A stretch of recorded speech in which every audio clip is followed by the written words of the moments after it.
in this time period when I got a call that, first of all, you have to know that my mother was a very funny person. She and I were a little bit like oil and water. Didn't mix too well. She was a very funny person.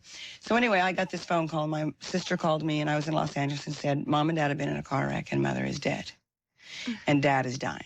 I thought I was going to overdose almost every time. There was about a year span that I did cocaine that I was doing it, you could say, more occasionally on the weekend. Then my weekend became a 3-day weekend, then it became 4, and then it became 5. But I would do so much at a time that I would, I'd snort the coke and then I'd sit there and I'd take my pulse. I'm dying, I'm dying, I'm dying. And who would keep doing it?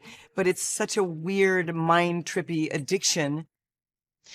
And I, of course, was falling apart. But all I knew was I had to get there. And I got there, and my sister and I, we were all sitting in this waiting room, and we were sobbing. And as I'm crying, I said, my sister's here, and I wasn't looking at her, but I said, where were they going? And she said, to a Halloween party. A friend of mine sent me this book.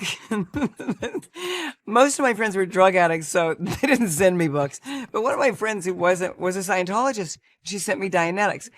And somehow I got through it, and I thought, this is either the world's biggest scam, or this is how I'm going to get rid of this hideous compulsion that I have.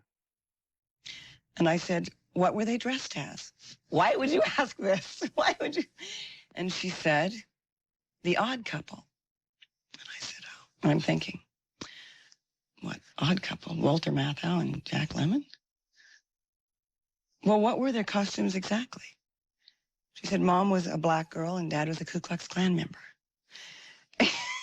We started laughing.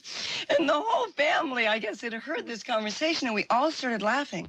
And it was the greatest tribute that you could give my mother. Do you know? And I really realized that through us, she existed. She would continue. And that she had left us with this wonderful sense of humor and this wonderful ability to laugh and cry at the same time. So I felt closer to her then than I ever felt to her in my life. There